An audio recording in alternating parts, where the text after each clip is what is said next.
think, dear ones, I didn't have my Oh, recorder on. So I'm going to rewind a little. And that is that I have for you this morning a very important message. And it comes down to this. This is all about you. So who are you? Who do you think you are? he doesn't This get morning, we're going to find out. And not just find out intellectually, but through a direct experience of the divine beloved touching our souls and giving us that blessing, the one we've been searching for forever, but not knowing where to find it. So that message is that you are the one that you're looking for. The most important thing about anything and everything is you. And this is why. In a near-death experience, one of my very favorite, this woman went across, had a beautiful trip across into the inner worlds, and there was God. She knew it, sitting right next to him. They're on a log in nature, looking out at beautiful scenes. She kept asking him questions, and he would always end up by saying, well, of course, that's that way because of me, the creator, the all-pervading one, the only reality. And finally, he turned to her. He turned to her and asked her a question. He says, I have a question for you. When you look in the mirror, what do you see? And she said, I looked down again at my hands and I thought for a moment. She must have had this human habit, when someone asked her a question, she would look down and kind of try to figure it out. So she looked down at her hands again and thought for a moment. My normal response would have been something like, excuse me, I see me. No one's special.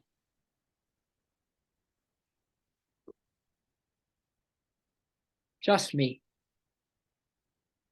But then I looked into his beautiful eyes and those feelings melted away because of the deep love I saw there. Then I said, God, you made me. You are in me. So when I look in the mirror, I see you. And he said, yes, that is right. And he seemed so happy. And he was smiling from ear to ear. And I could feel his joy and his deep love surrounding me. I was completely immersed in his love as he looked at me. To me, this was so big. I could feel the hugeness of this revelation. I could feel it just spinning in my heart and mind. And I hope right now we can put on our God glasses and our intuitive imagination and let go of everything. Like these are the last words we're going to hear in this body, in this incarnation. And I'm just wondering, is this a possible huge revelation for you too? Like it has been for me? That, it's hard to look into the mirror in your own eyes and then say something like, Lord, that's not me there, that's you. So you might try it, that way if you want, but also maybe with closed eyes. This is how I went about it, with closed eyes, and then you visualize your face and your own set of eyes, because you kind of know what that looks like, right? And then all of a sudden look into those eyes that you think is yours, and all of a sudden see the most beautiful, God-drenched, God-intoxicated eyes that is just not explainable. They're so beautiful, and they're just melting you right there on the spot, giving you the realization that when you look anywhere. When you look in the mirror, when you look at yourself, that is him. That is the one beloved. That is the pouring of the flowers on the top of your head as you realize, OMG, wow, WOW, wow, I bow. It's all, God is me. God is me. My beloved that I've been looking for is me. That I'm not the one that has nothing, I have nothing to do with this except to awake. And this other woman in her near-death experience said this, that being already knew me before I arrived there. When she went across, that being already knew me before I arrived there. So when you sit down in the meditation seat, someone's waiting for you. When you look in the mirror, you think it's you, or you're just busy thinking of something else, right? You're doing kind of your maintenance on the body, getting ready. Just the beloved as you. So this being knew me before I arrived there. It chose to love me and wanted me to love it, knowing all of it. Now I want you to just for a moment, wow, I bow, and just get a sense of the sacred that you are. God is you. The beloved is you. It always has been you. It's not you, the human. It's you, the beloved. That's what gives you a sense of maybe a sacred you now and a new relationship with you. It's a great introspection to start with, and it's a great follow-up too. That you realize that this is God inside of you, and maybe you'll have a new respect for yourself, a new appreciation that the answers are all here within you. If you can just get off your pity pot, right, and get off your obsession with thinking and get off whatever it is that you have to go do to forget this, right? And you just let be and be still and know that you are God. Let be still, and know that you are God. I wasn't asked to love that great being blindly. I was showed the self that wanted me to love it. It was showed myself, my capital S, my soul self. I was showed it. And God is saying, love it. In other words, does this give you a new possibility for a romance with your immortal soul, my dears? With your soul self, the Atma? The God image inside of you?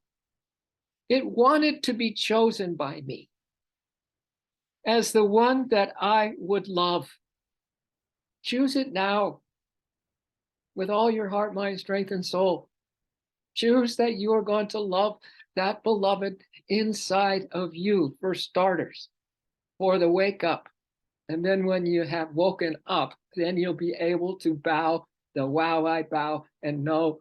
And when you look in other people's eyes, you're not going to see their human eyes. You're going to see the same set of the one beloved divine spirit heart eyes.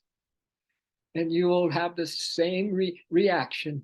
You will feel a new appreciation and a new respect and a sense of awe and wonder with every moment that you have left in this physical existence. It wanted me to love it. It wanted to be chosen by me as the one that I would love. It had loved me before I was human. It loved me before I was born. It loved me back. It loved me being back with it. But most of all, it loved that I loved it too. Right? This isn't a funeral. We're on a march of vigil to wait to die, kids. We're on the greatest awakening. A great awakening is knocking at my door, says Yogananda. A great awakening is knocking at my door. Lord, grant me the strength to welcome the dawn.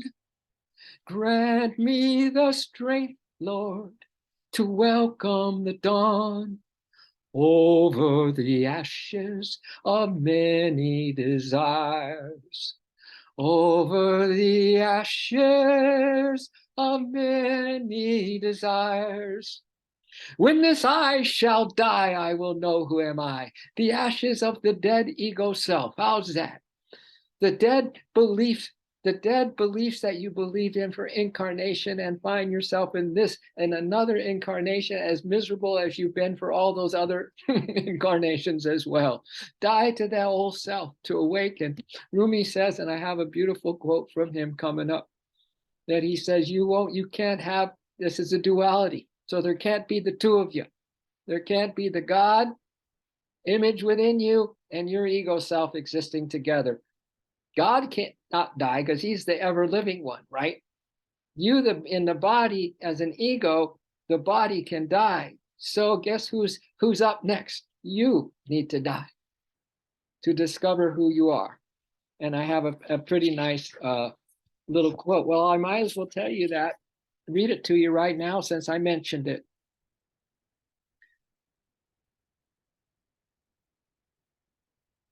Within God's presence, there is no place for two eyes. This is in Rumi's day book, this quote. Within God's place, there is no place for two eyes. You say I, and he says I. His dying is impossible and inconceivable because he is the ever-living, the one who does not die. He is so gracious, though, that if it were possible, he would die for you so that the duality might vanish. However, since it's not possible for him to die, you must die so that he might manifest himself to you through your eyes, through your experience, through your own awakening as you, the infinite you, always been. Wow, what a surprise we have in store. What an amazing adventure we have continuing in this great saga, in this greatest love story ever told between our soul and spirit, right? However, since it's not possible for him to die, you must die so that he might manifest himself to you and thereby eliminate the duality. Then Rumi goes on to say, if you tie two birds together, two birds, you tie them together, even though they may be the same kind, and their two wings become four wings, they will not be able to fly because of the duality. This is, you don't hear many of the analogies like this one. If, however, you tie a dead bird to the living one, it will fly, since duality no longer exists. This dead bird is when I shall die, I will know who am I. You'll be able to fly. And we're going to talk about that experience today, and maybe next week, and maybe the week after too. We're going to drink of God's presence with us right now, more than we've ever drank. Not just little sips, but maybe big gulps, all right? So that this message, that it's you, my dear, it's you, it's up to you. It's always been up to you. Don't look to anyone else. You don't need to ask others for advice. The scriptures, and I got some nice readings about why Yogananda's teachings are so beyond. Truth is truth, right? They come through pretty loud and clear with him. That we're going to have that experiences today, at least a little spark, a flame, a new awakening, a new appreciation. Just ask God for that blessing now, and don't even look back. Done. Just ask him for that blessing to show you who you are, number one, and to really get clear on what it is you want, and especially in a relationship now. How are you doing in the relationship world, right? How are you doing with yourself, for starters, and then with others? Right now we know that it's right here. And if you want to love blast something, love blast yourself. Give all the love that you need, all the caring that you need, The perfect relationship you can vision now. And you don't have to wait for that someone, person or thing or circumstance. You don't have to wait anymore. Get busy and love yourself with the love that God is as you, with the infinite love, the soul loving the human. Why don't your soul becomes your new lover, you see? And it will give you and gives you the unconditional love, the caring, the light, the peace, the joy, and then some. All right? So if you tie a dead bird to a living one, it will fly, since duality no longer exists. So this lady goes on to say, it just wanted me to love it back. It just wanted me to love it. It was joy-filled that I loved it. I mean, this is it. And again, when we think it's something else that we love, no, it's you. It's you. This is, we're talking you to you, the I and I, right? The ego I and the high self has been at battle here for a few incarnations, my dears. The high self and the lower self. Can you guys finally get along now? Huh? I was in a state of bliss from the love we shared. So was my new friend. So was my new friend, the soul, the divine loving being. Our perfect understanding in complete love was our perfect understanding, same page, harmonic conversion, two soul twins, lovebirds, right? Soulmates, perfectly matched. Our perfect understanding in complete love was and could only be divine. I was home. That is what it felt like, the ultimate homecoming. We're going home. No. The ultimate homecoming. I have my girls with me because Trish had to go out and I don't want them barking in the house today. So at least I can control them. They're in here.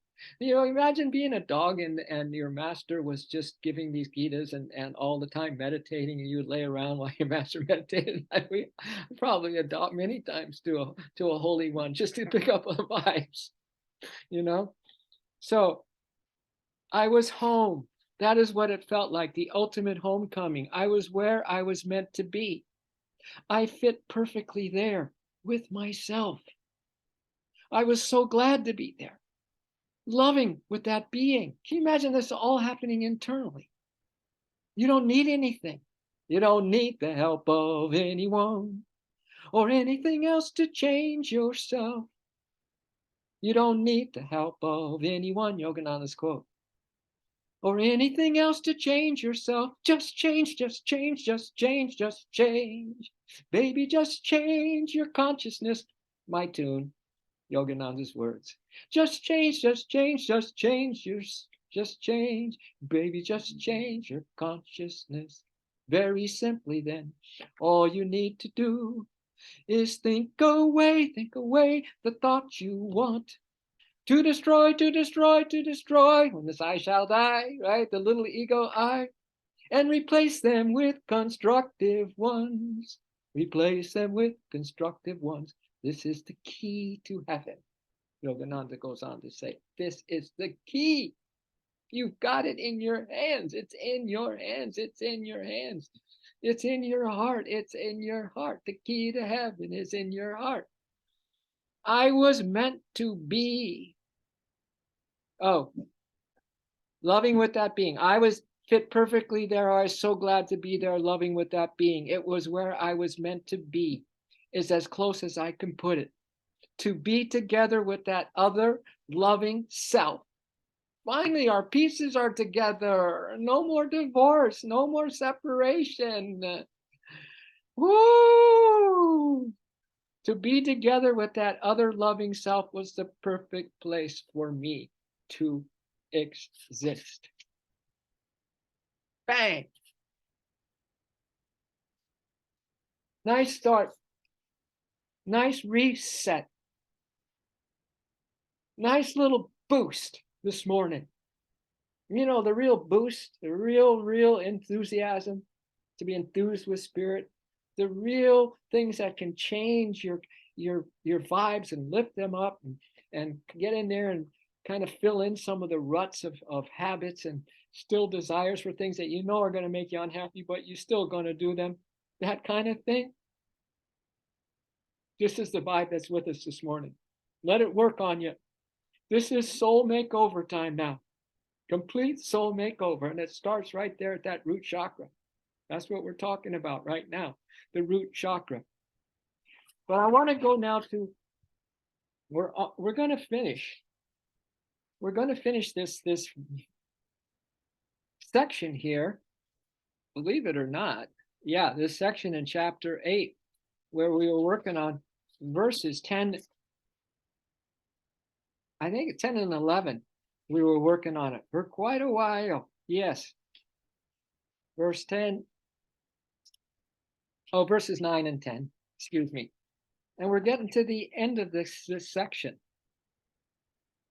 All right. But there's a lot here. And I just want to recap just back here on page 725. This is book 2, Yoga, God Talks to Arjuna. It's the bottom of page 725. It is through the opening. There's a nice recap for us. Remember, we've had 4 classes. I think I had part 4 last week of the Star of Wonder, Star of Light, the morning star, right? This is our 5th class around this idea of transition at death. It is through the opening in the spiritual eye that the astral vehicle of man emerges from the physical body at death. It is through the opening in the spiritual eye that man and woman emerges from the physical body at death.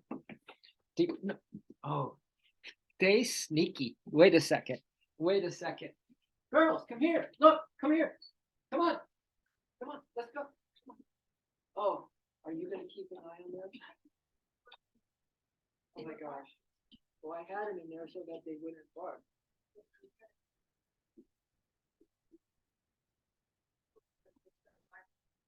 I know, but I didn't think you were here. You gotta keep your eye on them. We'll give you the name. Okay. Thank you. All right, we're good. Sorry, kids. Wow. Well, this is how life is, right? What a conundrum it is. You know, you have the spiritual, the possibilities, and then this. Oh, excuse me. I have to attend to something that's rather practical here. Thank you for that pause, everybody. Thank you. So yeah, deprived of their astral counterparts, meaning this physical body, deprived of their astral counterparts, the sense organs and the myriad cells of the human form are left powerless. The body doesn't operate by itself. The reason the body exists is because the astral energy and light gives it everything it needs to exist in a physical form, right? And the astral body can't exist by itself either. It needs the cause, the consciousness of God. And the consciousness body, the causal, can't exist without God creator, the God consciousness. And God consciousness can't exist without Supreme Spirit. All right? So let's remember the goal. It's just a transcendental Supreme Spirit bliss. That's the goal. Deprived of their astral counterparts, the sense organs and the myriad cells of the human form are left powerless. Then they decay and return to their native state of dust. Oh,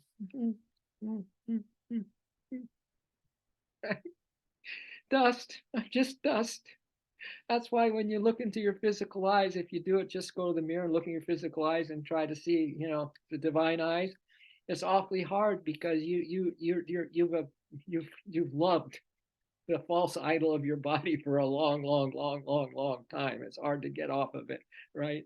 So we're going to need, and you asked your soul for help over and over. Remember, we've given that over to all those divine, the solar plexus. So this is what we're going to get to right now. We're giving it to the divine consciousness that we have in each one of and the soul and the archetypes, the divine archetypes we have there, like soul in your first, divine mother in your second. You know what I'm saying? Krishna in your third. The astral body forces can be seen by the yogi as they pass up through the spinal tunnel and the brain. The 7 trap doors or seals of the plexuses, and enter an astral form. Separation. You are dust. Good riddance. Let's be dust now. Dependent living complete. Soul self in charge. You are in charge. I surrender. Hand over the keys to the car of your life. Hire a designated driver. Hand over the keys to the car of your life. Hire a designated driver. Become soul driven. Baby, take the back seat. Become soul driven. Baby, take the back seat. 'Cause divine mother's got the wheel to the car of your life. Divine mother's got the wheel to the car of your life. So go, baby, go, baby, go, baby, on a joyride. So go, baby, go, baby, go, baby, on a joyride, on a joyride. Go, go, baby, on a joyride. Go, go, baby. Joy, happiness, peace, light, love, awakening, and on and on and on is why we're here in the body in the first place. And here's what we have at our disposal besides the divine grace, the divine in us, the divine indweller. We have the solar plexus, my dears. We have the chakras that are God consciousness. And they're going to help us move up this tunnel of our spine and penetrate the light and be in the light. Then we're going to move on to the causal, into divine consciousness, and then boop, we're going to be in eternal rest, in spirit bliss, unmanifest, ongoing forever and forever. Eternal rest in spirit bliss, unmanifest. We're just making the greatest stab we can, the greatest attempt we can from where we think we're at and think we know we're at, and the analyzation that we're always analyzing that.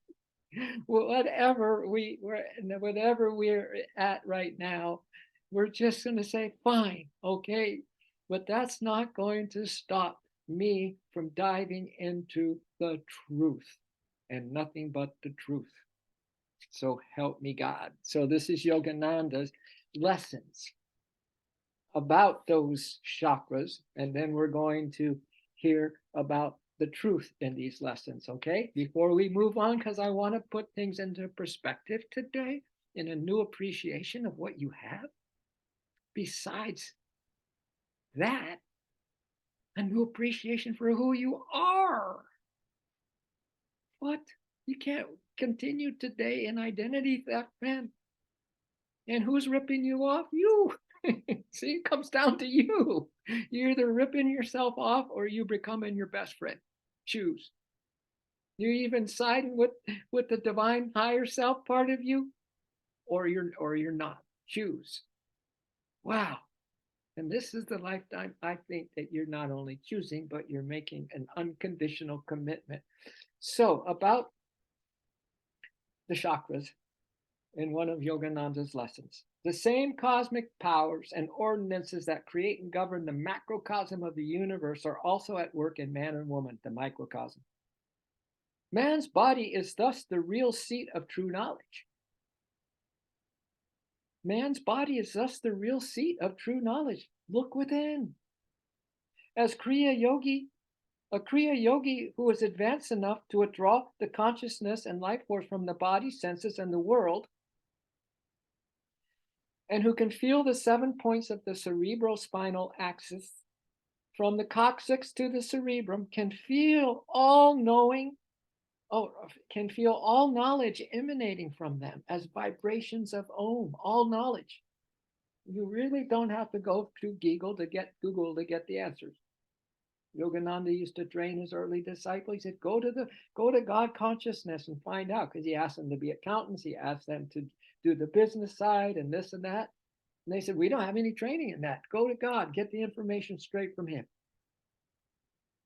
It's a straight, direct access. We have absolute access to the absolute, absolute access. So dial 111, ask for the one, tell the one you're only one. Don't use intermediaries anymore. Don't use your old book of beliefs and little knowledge because the little knowledge is a dangerous thing. The greatest curse we have on this planet, always has been in the duality realm, is ignorance, right? And yet we can go along so many lifetimes and think everything is this is the way it is, completely not realizing that we have a job to do. We've lost contact with who we are and whose we are. Big time. You cannot live without love, my dears, and that's why the world is the way it is. A lack of love, a lack of contact, isolation. And an isolated cell is a cancer cell. So from the coccyx to the cerebrum, we can feel all knowledge emanating from them as vibrations of Om, the word of God, or its variants in the various centers. The book of Revelation in the Christian world speaks of the book of life, which is sealed. And this is their take on it, with 7 seals. The book of life, sealed with 7 seals. This is the book of Revelation, which only the Lamb, capital L, that was slain is worthy to open. Those who are open to Christ consciousness, Christos consciousness. The secret book of life and wisdom is sealed. It's sealed. The book you can't open. It's sealed by what? Cosmic delusion.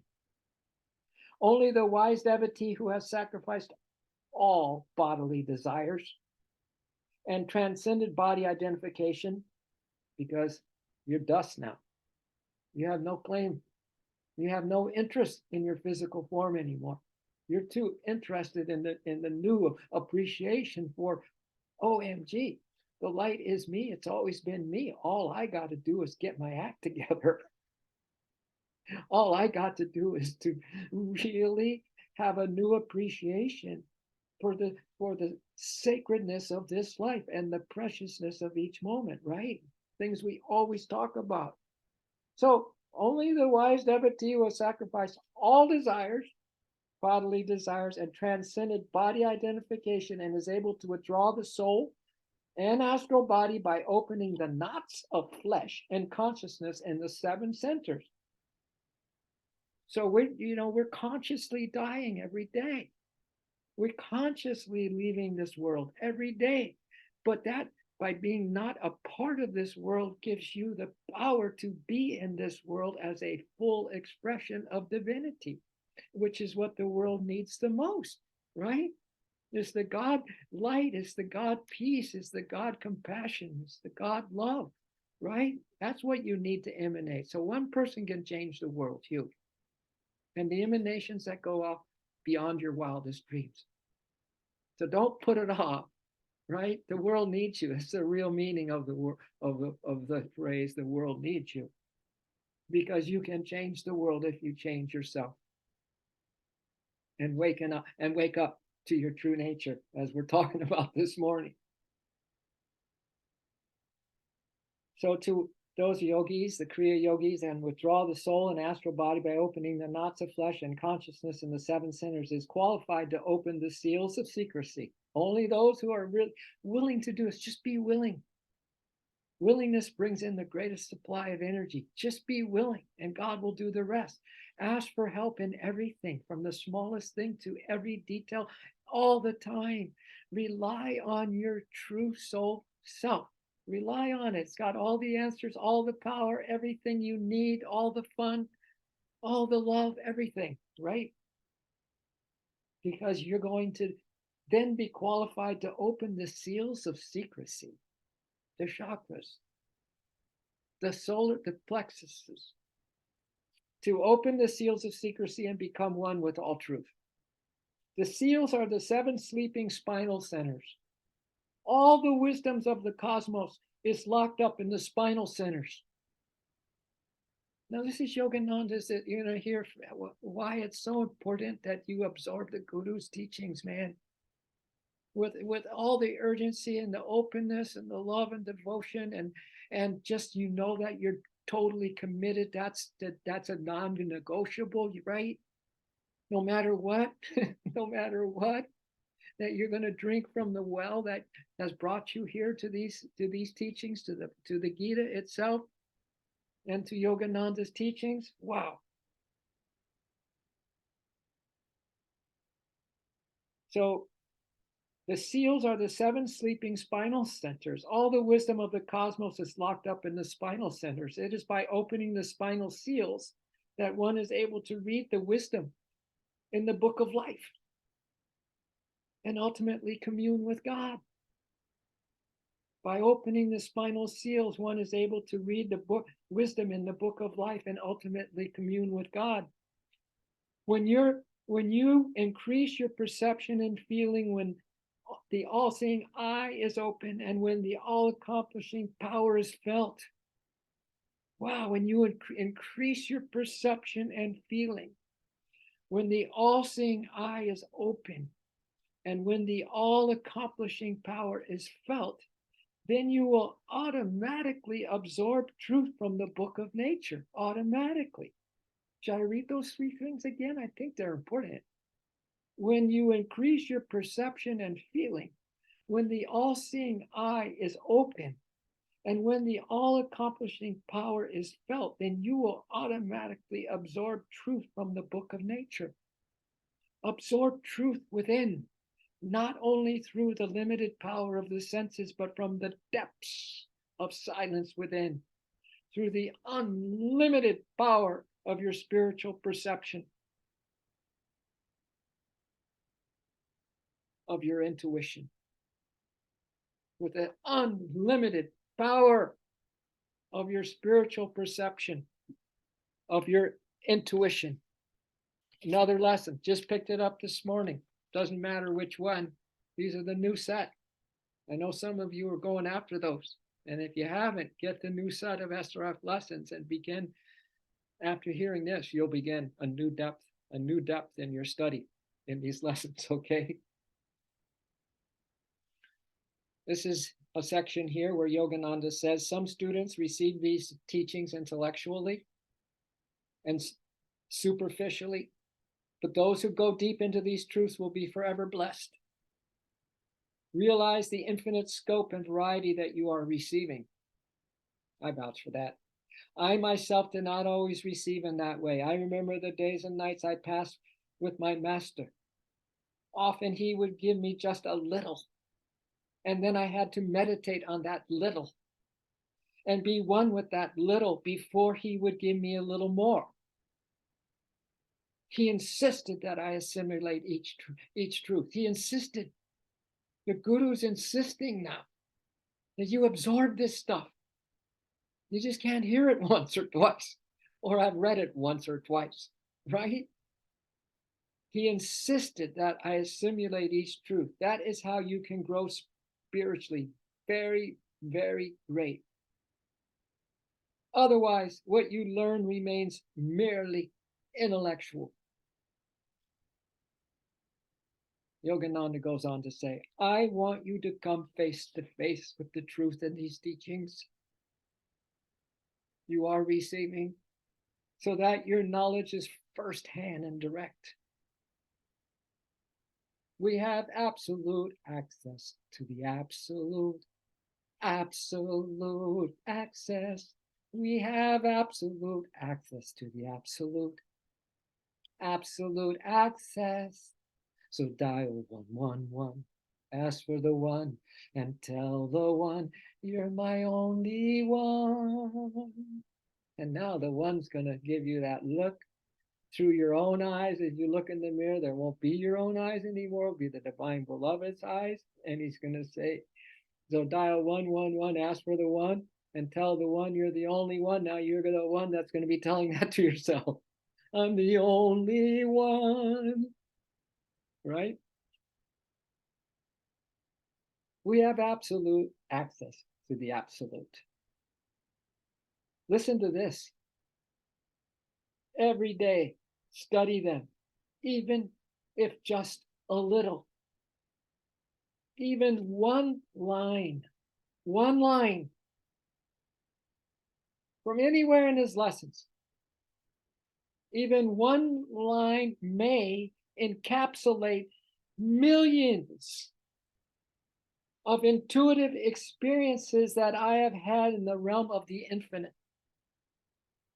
All my almost 50 years being with Yogananda, in my heart, in my soul, in my head, with all my stuff, I have never heard this before.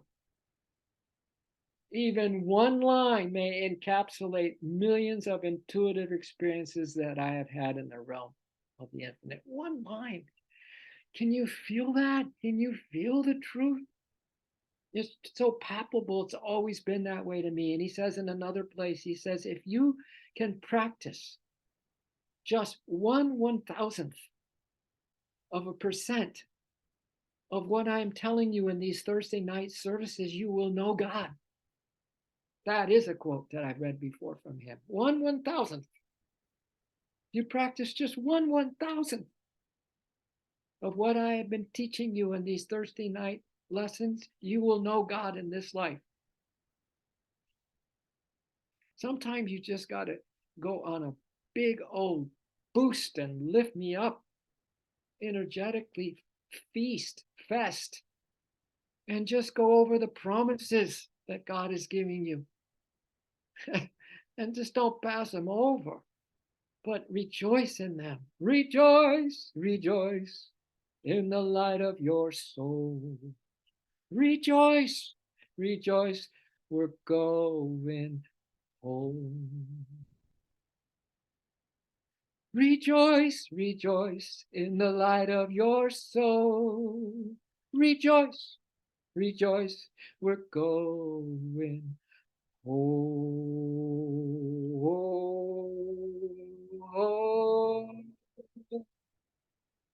And I promise you there's gonna be dancing and a whole lot of singing. And I promise you there's gonna be dancing and a whole lot of singing. And I promise you there's gonna be dancing and a whole lot of singing. And I promise you there's gonna be dancing and a whole lot of singing as we sing our songs in jubilation and we praise our Lord for our salvation, and we sing our songs in jubilation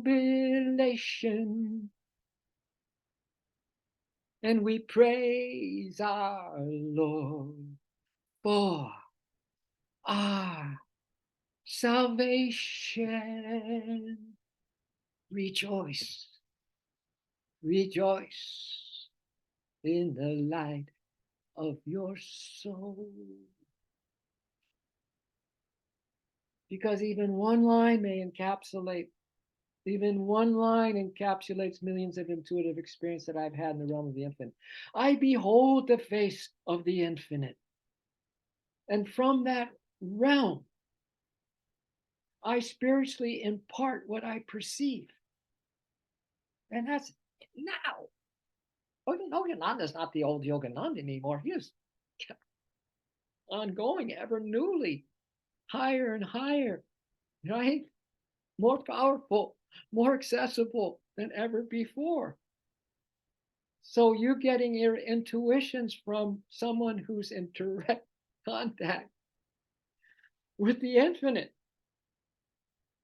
and is spiritually imparting to you that perception that he is having right now. Wow. From that realm, I mold and materialize every word. Every word. I mold and materialize every word from that realm. If you follow what is given and think and reflect on it, like Yukteswar made Yogananda do. Go reflect on this one little ditty I just gave you, this one little truth. Go reflect. Make it your own. And then we'll give you a little more. It's always asking. If you follow what is given and think and reflect on it and assimilate it in the quiet moments of meditation, the ocean of truth will one day be yours.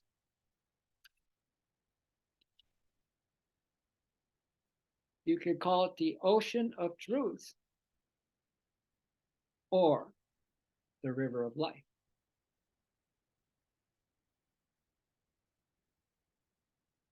This is another NDE. I was told many fascinating things on the other side, as we are hearing right now live, because Yogananda lives on the other side big time. Now you know how it's coming down. I was told many fascinating things on the other side. For example, one memorable thing I was told was, you save, redeem, and heal yourself. Just change your consciousness. This is the teaching of the holy ones, right? This is especially the teaching of Yogananda. You've been given all the power that you need in these solar plexus to redeem, save, and heal yourself. You always have. You always will. You were created with the power to do so from before the beginning of the world. The light took me further into realms of truth. The light showed me true love, which is utterly indescribable. I entered into yet another realm, more profound than the last. At this profound level of truth, there was a spring that seemed to be the source of all life itself. I asked God what this was. The light responded, this is the river of life. Drink of this mana water to your heart's content, and it can transform into anything. Drink. Drink. We say that when we say sourcing source with the breath. Drink the light as you breathe in. Drink the bliss as you breathe in. Love the light as you breathe out. Love the bliss as you breathe out. Drink, drink, drink, drink, drink, drink the bliss. As Rumi says, look past your thoughts. Look past your thoughts so you can drink the pure nectar. So you can drink the pure nectar. Go ahead and drink, drink, drink, drink, drink, drink the bliss in this moment. Go ahead and drink, drink, drink, drink, drink, drink the bliss in this moment. Every breath, every inhale, you have a new you. You don't have to deal with your old you. It's dead. When that I shall die, it has died today. I don't know how you guys are looking at life and how you process things and what you're thinking right now, even. I hope it's not thinking. I hope it's just complete surrender at the feet of the great beloved, holding you, loving you, kissing you all over as you kiss that beloved all over, right? If not now, when? And if not you, who? Right? So this is just an NDE that totally coincides with truth. Totally, totally, totally. This is the river of life. Drink of this mana water to your heart's content, and it can transform into anything. That's why you are creating visions. Oh my God. Yes, as we move up and get into the higher centers, as we pierce the spiritual eye and we sever the link to Or we just look back at the dust, right? And we're in the light, in that astral world, in the light. You're going to drink to your heart's content, my dear. So drink now when you don't have those experiences, when you're still having cruddy days, when you still have to, you think that you deal with yourself and then deal with other people and deal with this and deal with everything else. That's just a cop out because you don't want to really just completely surrender to your destiny, to who you really are. That's a big order. You think it's a big order, it's too much. Not only that, but you still have little playthings that you want to do, right? And you're just so damn attached to this physical world and kids and everything, but that's just something you've done over and over and over again. But now it's the time to just break the ties. Wouldn't you say? Break the ties. Launch, baby. This is the river of life. Drink of this mana water to your heart's content, and it can transform into anything. So I did. I kept drinking until I could not handle any more. To drink of life itself, I was in ecstasy. Not an ordinary breath now. It's not you breathing, so it's not ordinary. It's not you completely absent from a breath that comes in, taking life for granted. Talk about total entitlement. It's another curse on the planet, right? Entitlement. To be and do your own thing and say what you want to say and blah blah blah blah blah blah blah and think what you want to think, right? Oh yeah, you can do it. We have, right? But you know what the consequences are. Not good. But this is good. Drink to your heart's content. I did, and I was in ecstasy. Let's finish Yogananda. All right.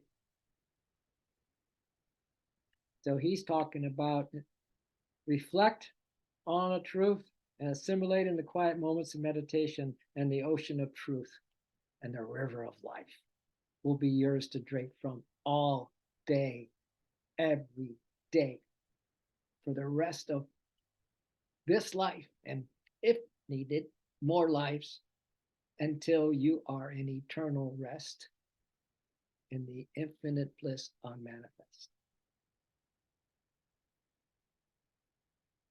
Its vastness cannot be measured or fully captured by words. It is said that, this is a little analogy. A man with a body of ice wanted to measure the depth of the ocean, but as he ascended into the waters to find the bottom, his ice body began to melt, so he had to come up. His friend said, "What was the matter?" He said, "Oh, I couldn't measure the ocean's waters, for I was melting and becoming one with them."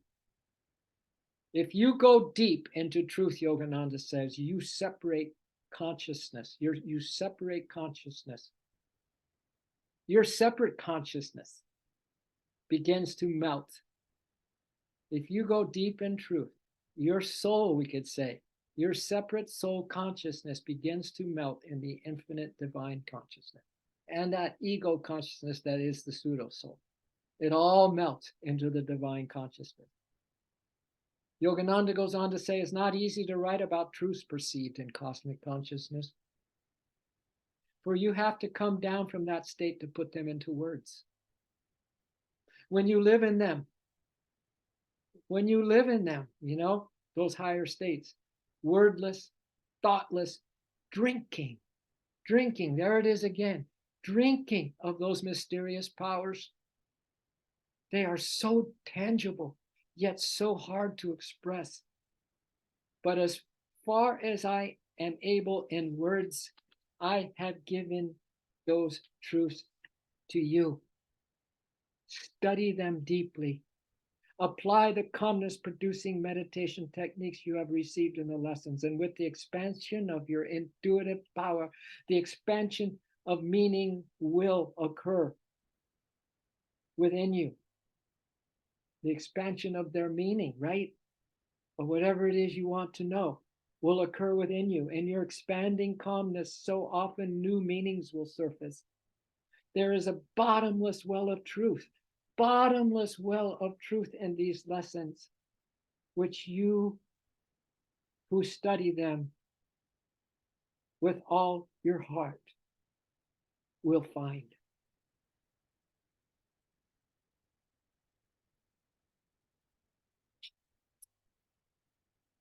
It's a little prologue today. It's a prologue to everything else. The unfolding, the revealing, the discovery of what you can discover today just from the intoxication of the depth of what we shared today. Just the vibration alone. Oh, be with it, my dears, be with it. This is the holiest day, and you're the holiest one. You don't realize that you are so holy. You are so precious to God that Divine Mother and her angels are all the time assisting you, not just some of the time. You have angels around you right now, not to mention the holy ones, not to mention those ones that you are putting in your chakras as, the teachers, like the soul in the first, Divine Mother in your second, Krishna in your third, the divine lover in your fourth. All right.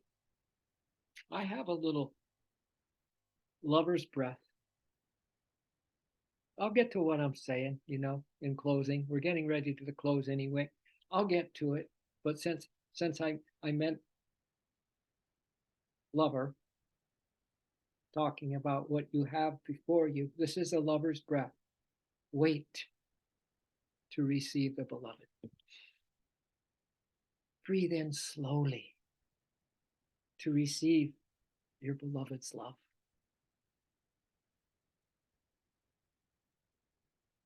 Hold as a treasure in your heart of hearts the beloved's love that you just inhaled. Breathe out slowly while giving the beloved all of your everything. Die to this new love of this breath that is now done.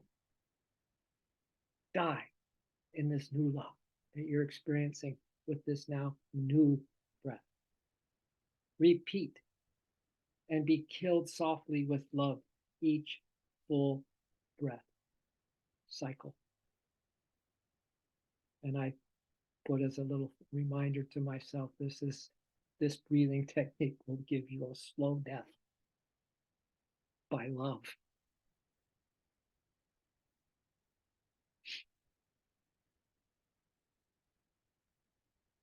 So I didn't even get to the starting point where we ended, but we only have 3/4 of a page to finish these verses 9 and 10. But I had to set up this awakening that's happening in all of your hearts that you may not even know it. I had to set it up so you can, I don't know, God wanted me to set it up that way. I don't know why.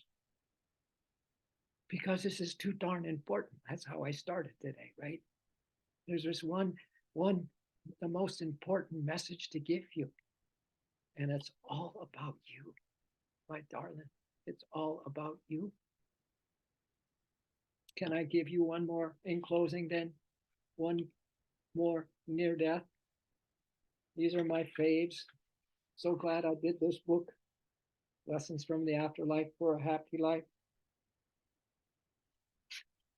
This is it, and then we'll close. So close your eyes and start to vision. Because next week and the week after, we're going to be looking at the vision. The vision. We're going to go up that tunnel next week. We're going to penetrate the spiritual eye next week. I think so. I thought we were going to do that today, but Source had other ideas. And I tend to follow those first. I actually have 2 quotes. This is from a near-deather, and then I have one from Yogananda to cap today. Okay. This is from a near-death experience. Pauline was her name. At some point, I understood the essence of creativity and was given the joystick, in parentheses, joystick of my own imagination, so to speak, to create my own visions. Wow, the joystick. You have the joystick of your own imaginations, intuitive imagination, because you want to make it spiritual imagination, to create your own visions. It was amazing. Whatever I thought became vision and swirled around me as its own reality. Whatever I thought became vision and swirled around me in its own reality. Imagine if your thoughts today became a reality for you. This reality, which is the reality, not this world of dual dream drama delusions, man, but reality. To vision the reality, the real reality. I realize my unlimited potential as a human. We talked a lot about that today. I realize the unlimited ability to feel love. We're going to talk a lot about that next week. I knew that I was being held in that love, and I knew that this was the foreverness of that love. We talked about that today. I knew what it was like to love the way that God loves. And when that happened, my heart opened and I could feel my soul touching that of the unseen creator. Yogananda, from the autobiography of a yogi, in his poem Samadhi, an oceanic joy broke upon calm, endless shores of my soul. I cognized the center of the cosmos as a point of intuitive perception in my heart. Irradiating splendor issued forth. Let me repeat, I cognize the center of the cosmos as the point of intuitive perception in my heart. Irradiating splendor issued forth from my nucleus to every part of the universal structure. Blissful amrita, nectar of immortality, pulsated through me with a quicksilver-like fluidity. And I lied, because I'm going to share one more thing. Okay. When you're on a roll, when you're in the street and God's with you, right? There's no higher, better thing to do. Stay there. So if you don't mind, I'm going to end with a quote coming up that we'll have Yogananda's commentary on. I'm going to sing it to you now with a little of his commentary in closing. Close your eyes. Drink. Drink. She who perceives me everywhere and beholds everything in me. This is Krishna talking, one of the verses coming up. And beholds everything in me, everything in me. Never loses sight of me, nor do I ever lose sight of her. She never loses sight of me, nor do I ever lose sight of her. Let's put it for the guys, in case guys are wondering, what about us?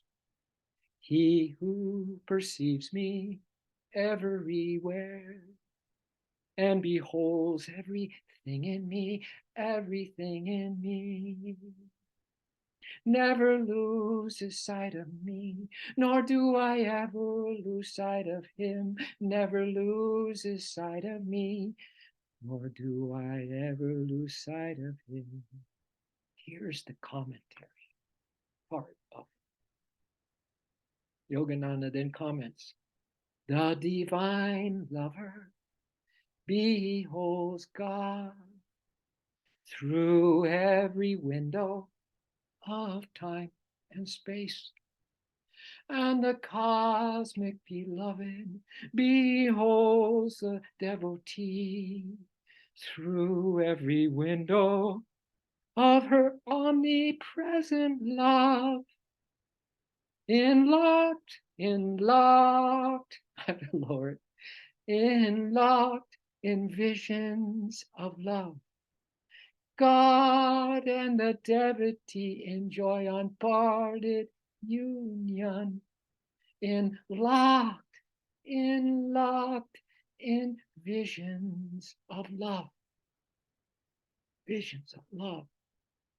God and the devotee enjoy unparted union once more. Drink of this. One last little message, okay? Locked in visions of love. God and the devotee enjoy unparted union.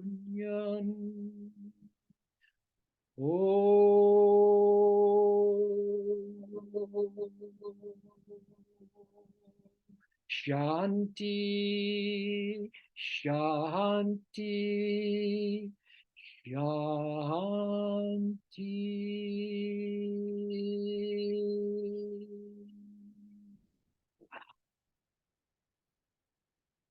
I battle.